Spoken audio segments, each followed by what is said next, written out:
Good evening and thanks for joining us on the Week in Review. I'm Nick Blumberg. Veteran Congressman Danny Davis says it's time to pass the baton. Mayor Brandon Johnson eyes new sources of revenue to plug the city's massive budget gap.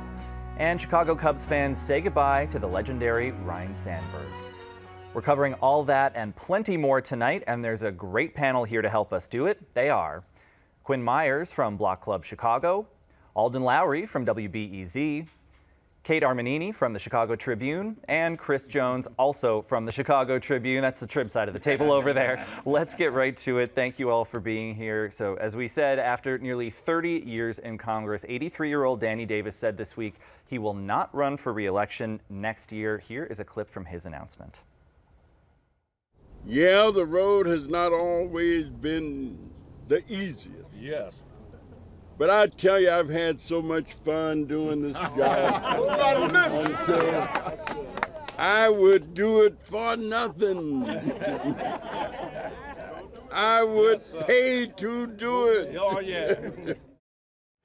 You gotta love the enthusiasm there. I mean, I do love my job. I don't know if I'd pay to do it, but anyway. You know, Alden Lowry, people have been speculating for a while about whether Congressman Davis would run again, even, you know, in his most recent race. So not necessarily a surprise, but yet another shakeup here in the Illinois congressional delegation. Big time. I mean, we've you know, there's already the loss of Durbin. We saw Schakowsky stepping away, and now another person who'd been in forever. Actually, it was surprising to me. I just figured Danny Davis would be there until they had to carry him out. So, but yeah, and it's a hot seat. I think already 9 people have indicated that they're going to go after it. A couple heavyweights included. So this could be a very interesting political season coming up. Yeah, Davis did endorse Shawn Ford, longtime state rep from the west side, but there are some big names. Melissa Conyers-Ervin, Chicago treasurer, you know, other local officials. And this is an interesting district, you know, the west side and parts of downtown, a lot of downtown, right? So it really covers a wide range of the city and the suburbs. Yeah, and Conyers-Ervin, who previously made a bid for this seat. I mean, how about that, Chris Jones? There, you know, all these candidates who are already in the race. Davis is throwing his support behind longtime state lawmaker Shawn Ford. How much of a difference do you think that endorsement might make? Well, I think he hopes it's going to make a very big difference. I just think we got to pay some tribute here to the departing congressman, who I've always really enjoyed. I guess 83 is the new 65. He's probably heading out at about the right time. I think the right thing in these occasions is, by all means, endorse his candidate.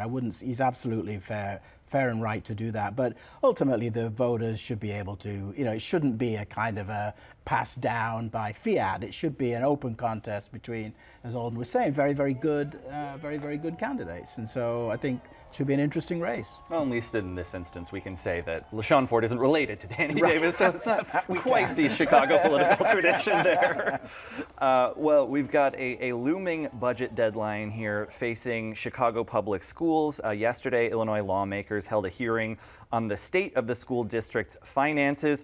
Here's some of what School Board President Sean Hardin and State Representative Curtis Tarver had to say.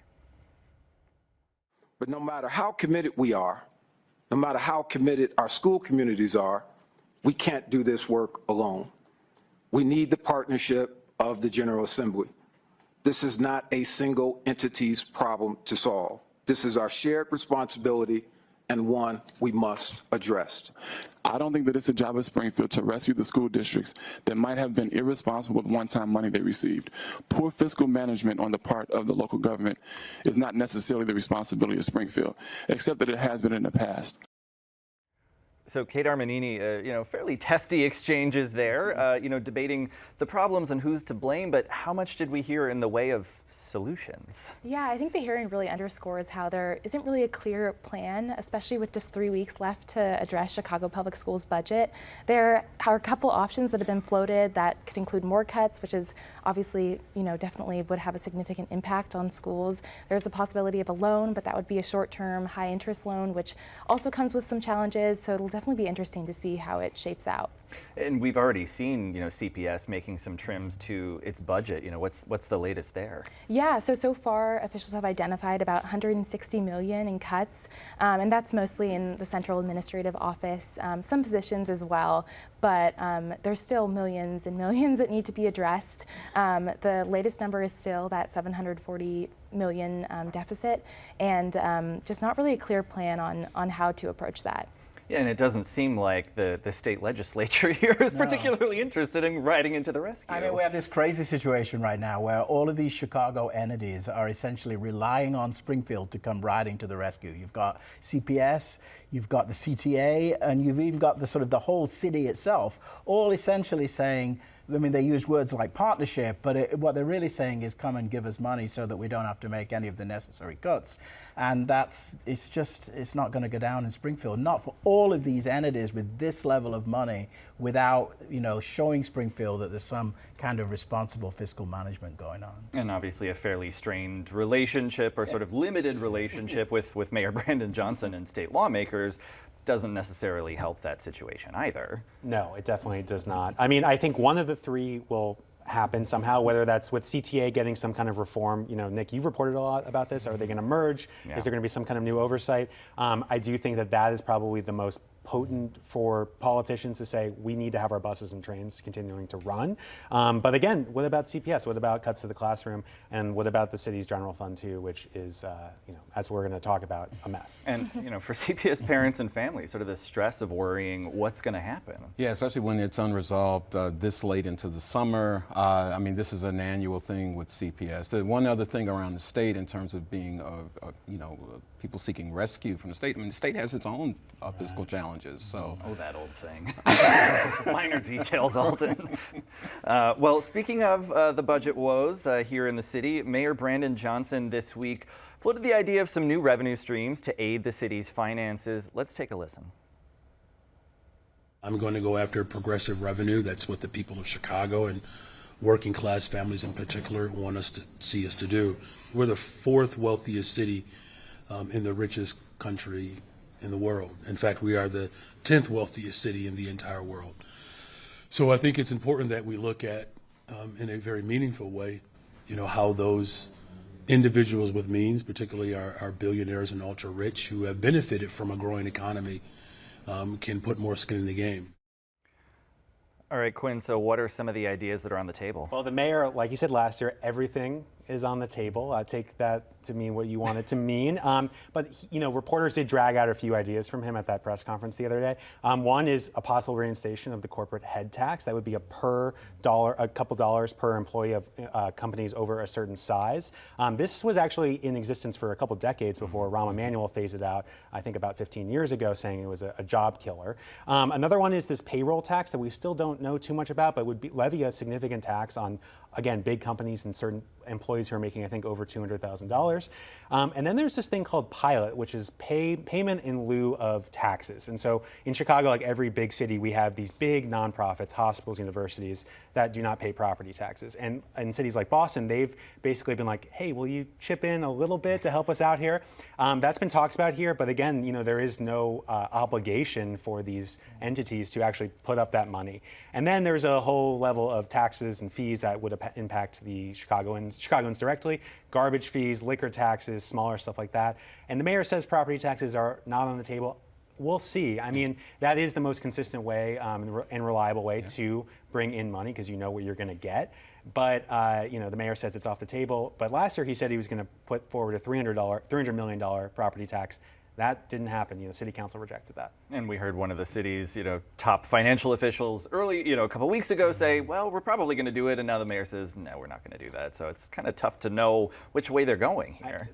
Yeah, I mean, of the options that you rattled off, Quinn, that the mayor's mentioned, property tax is one that is kind of within the control of the mayor and the city council, but is he going to be able to get the buy-in in order to get something that passed? And for each of these ideas, he's got to get buy-in from somebody, right? If he wants to do cuts or furloughs, he's got to get buy-in from the unions because the workers are going to get hit with that. If he wants some help from the state, he's got to improve the relationships there. If he wants anything related to businesses, and I think that that payroll tax is $1.5 billion was a projection of what it might bring in.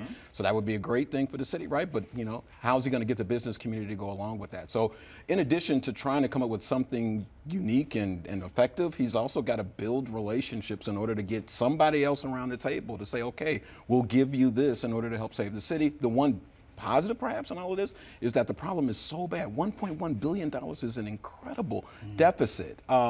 And perhaps that's a way to reel at least some of these folks in to be willing to give some concessions for the things that he needs. Let's not forget how bruising last year's budget season was and how many aldermen, even allies of Brandon Johnson, felt really betrayed in some ways and really pissed off about that, how that process, went into December and there was first property tax, now no property tax. So I think there is a deficit of trust on the city council, to say the least. I think too, he's supposed to have a working group that's not yet reported on this. So here he is sort of getting out ahead of his own working group. So if I was on that working group, I might be wondering, well, why is he doing that? Shouldn't he be waiting till we have our say? And I think his other problem is that it's very easy for rich people to move. If I were if I was building an office building in Evanston, I might be thinking that that's kind of a good thing right now, because you could easily, if you look at a big law firm, say, that has a lot of employees making over $200,000. We're not familiar with this in media, but in law, that's what they make. And that's a lot of money. And it's not that difficult to move everybody 10 miles north, and then then at that point the city's lost people, or move them to Miami for that matter. But you don't have to go to Miami, you just go to Evanston and you wouldn't have a problem. So I mean, that's the part that's so difficult. He has to balance all this with some meaningful cuts, I think that's what Chicagoans want, contrary to what the mayor said. Yeah, it's not just the question of getting all the stakeholders together, it's also the question of getting 26 votes for all of these from the city council. Speaking of council, we heard this week from the CTA's acting president, Nora Learson, who appeared before a committee there, sounding a now familiar alarm about the fiscal cliff facing transit. What did alders have to say? Well, two things. One, that they want the CTA to be fully funded because they're going to hear from their constituents if it is not. And this is hundreds of millions of dollars. And Nora Learson really did raise the alarm, as she has been doing all spring and summer. But I also think aldermen were pleasantly surprised by her testimony compared to her predecessor, Dorval Carter, who in many ways kind of ducked the city council, ducked the public, barely rode the CTA. Nora Learson made a point to say she's ridden the CTA 450 times over the past, I think, year. We'll try to fact check that through some FOIAs, because that does seem like a lot. But she's really trying to make an effort to be more publicly available. So I think that was a breath of fresh air. But the fiscal situation, not just CTA, but Metro and Pace, is really dire, and she was warning that it could impact half of the city's train lines could see significant reduction in service, and 65 to 70 bus lines. I mean, that is an incredible amount of potential service cuts that everyone in the city would feel if you do ride the CTA. Yeah, especially given the economic impact that the CTA has on the city. It's not just a question of getting from point A to point B, but moving essential employees around, people that everyone relies on, whether you take the buses and trains or not. How about Lollapalooza, which is happening? What if there's no CTA? I mean, that brings in millions of dollars to the city, and that could be at risk. There are not enough Ubers in the world to get everybody to Lollapalooza. No, and I was out at Navy Pier last week, and I was trying to get a cab coming out of there, and every cab was like, not running my meter. It's it's $50 to go 4 blocks, and that's because there's not adequate public transportation from Navy Pier to get downtown. So I mean, the CTA has to be sorted out. That has to be, that we can't allow that to fall apart. I do think the new stations are very nice on the Red Line. I'm kind of a train geek, and I went around looking at all those stations last week. They're really nice. So there's some good news, and I think you're right about that. There's better leadership there now that's really going to make a bit of a difference, I think. Yeah. But at the end of the day, there's a big fiscal hole. Yeah, there's going to be a lot of work to do in the veto session, I think. Well, we saw some news this week, Kate, of major staff cuts at Northwestern University. What's driving that decision there? Yeah, well, Northwestern now is under several months of this $790 million federal funding freeze, and faculty, staff, even students who aren't even on campus are really feeling the effect of these cuts. I've talked to dozens of faculty members who have just outlined how their research is at stake. Right now, Northwestern is chipping in about $10 million a week just to keep those research efforts afloat. But it's not really clear how that's sustainable. It isn't sustainable. We've heard that from multiple faculty members. So right now, Northwestern is just trying to figure out where they can make cuts and what makes the most sense. And this week it came in the form of layoffs. Yeah, and do we have a sense how much they're doing with layoffs versus just sort of eliminating vacant positions? Do we have details there? The numbers there aren't really clear. When we pressed their communications team, it just wasn't clear exactly how many of those positions were vacant. They said more than half, so that would mean around 200 people were actually laid off. And they've made other cuts too. I mean, they already made changes to employees' health insurance plans. They've, really tried to reduce spending in labs. So I think it'll be interesting to see how it shapes out, because this really can't go on, is what everyone is saying. Yeah, that's the thing about these private institutions. They're not FOIA-able. Well, there was also a lawsuit this week regarding Northwestern, a staffer who said he was fired after raising the alarm about resources for LGBTQ students. What are the details there?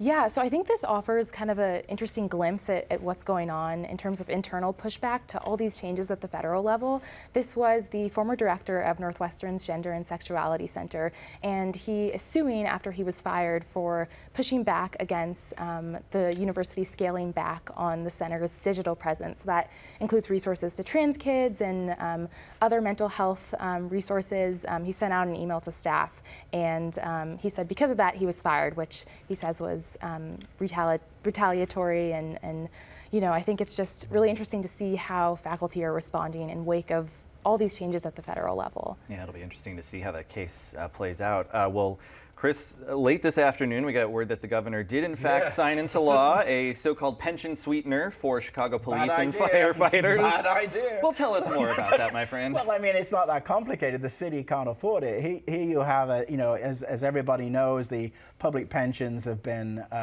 sort of out of control for a long time, and they were, over time, there was this creation of this Tier 2 pension scheme, as distinct from the more generous Tier 1, and this is essentially a sweetener for firefighters and people like that to improve their Tier 2 pensions back closer to what the Tier 1 pensions were. And the governor, late Friday afternoon, which is always the telltale sign, he essentially said, I think he was sort of saying, in order to prevent possible legal action, I didn't really have a lot of choice. The more cynical view would be that he's thinking about his own political prospects and doesn't want to upset that particular constituency.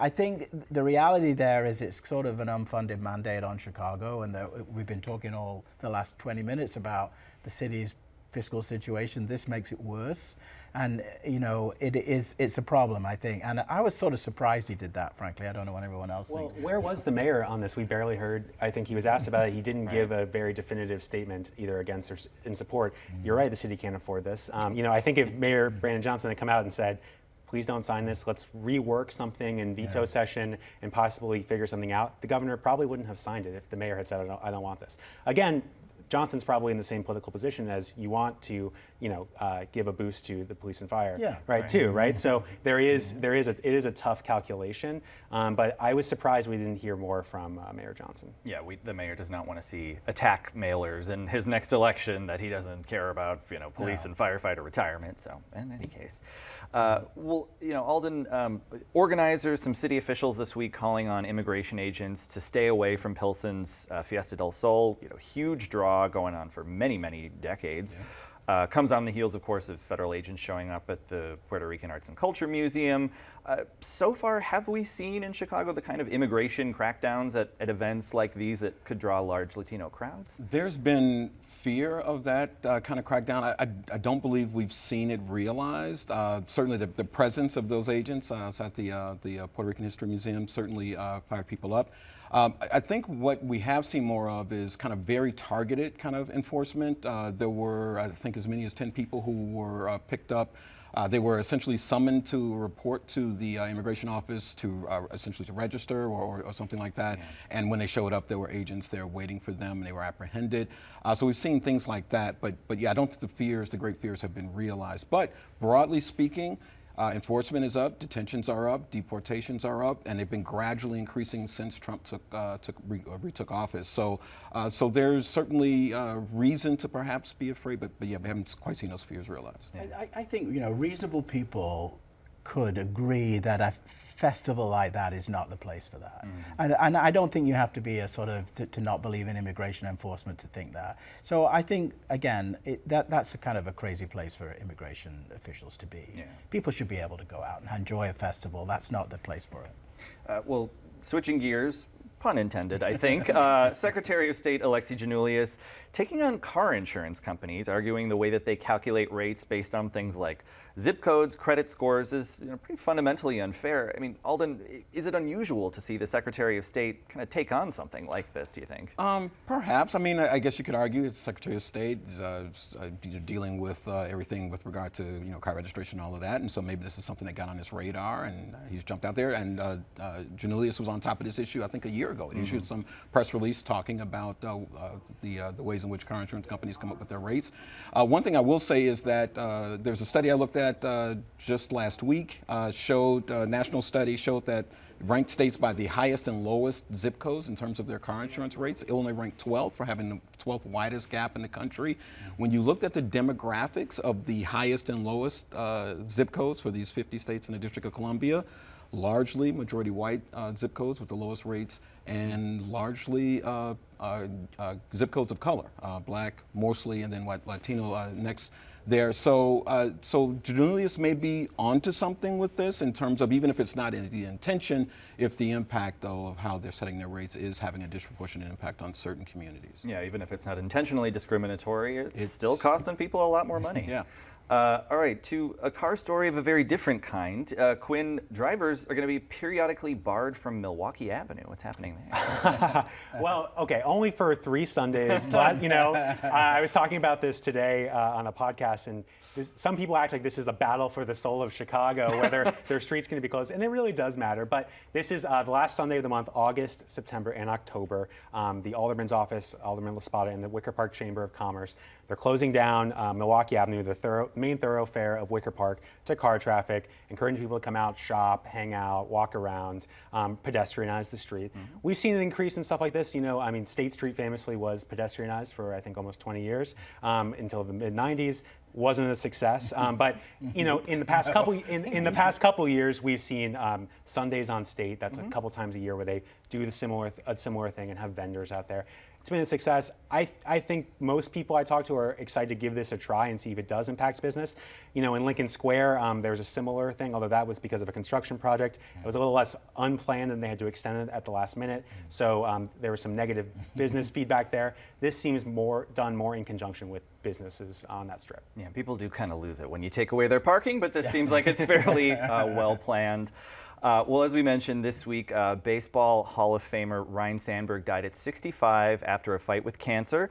Second baseman, played for 16 seasons, mostly with the Cubs, which is what's most important here. Here's how a young and typically humble Sandberg responded to a reporter's question about potentially being picked as the National League MVP. It's tough to answer. I'm not thinking about anything like that. I'm not thinking about personal goals or awards or anything. I think that those things will come if they're deserved, and I just wake up every morning and I think about helping the Cubs win. So, Alden, fair to say, even if you're not a Cubs fan, Sandberg, the kind of player you have to admire, you have to respect? Indeed. Ernie Banks was Mr. Cub of the maybe 60s and 70s, and Ryne Sandberg was kind of Mr. Cub of the 80s.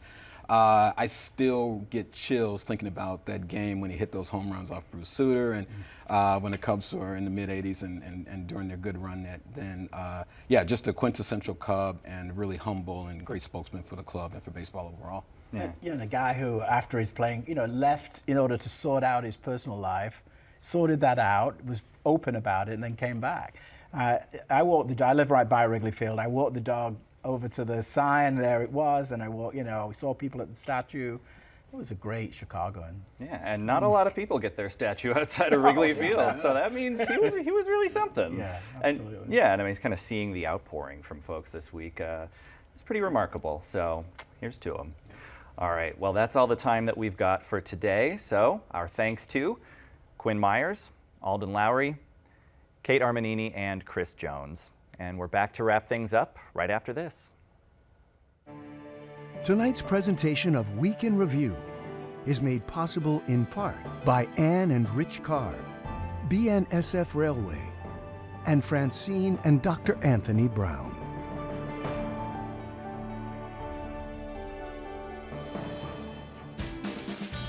Chicago Tonight is made possible in part by the Alexandra and John Nichols family. the Polk Brothers Foundation. Additional support is provided by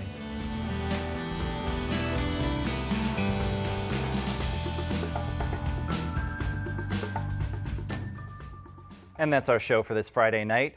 The 4-day music extravaganza Lollapalooza kicked off this week, but if that's not your scene, be sure to check out our website for our summer festival guide for events happening across the Chicago area. That's at WTTW.com/festivals for the full list. Now for the Week in Review, I'm Nick Blumberg. Thank you for watching. Stay healthy, stay safe, and stay informed. Have a great weekend. All right, how about it? Anybody braving the crowds? Olivia Rodrigo tonight at Lollapalooza. It's a good line. It's a good line. I feel like I've aged out. At the age of 30, I don't think I can. Oh, come on. I don't know. If you're younger than I am, I don't think you can age out yet. It's striking how many older people are going, actually. Yeah. I've been hearing from lots of older people. Yeah, I need the VIP, like the VIP. seating That's VIP what section. Yeah, no, our faithful director is there 4 days every year. That makes sense. I can't quite do the full weekend. I can dip in for a day, and then if you've got a game plan of who you want to see. It's a commitment, for sure. It is, and especially you don't know if you're going to get thunderstorms. You don't know if it's going to be 90. You don't know if it's going to. My kids are both there, so we've got a house full of Lolla kids. So Okay, it should be a nice weather-wise weekend. I liked Pitchfork. It was a little more palatable, less crowds, a little more geezery. a little more. Yeah, right. You got some of the a little more geezery. Not as many crowd. Yeah.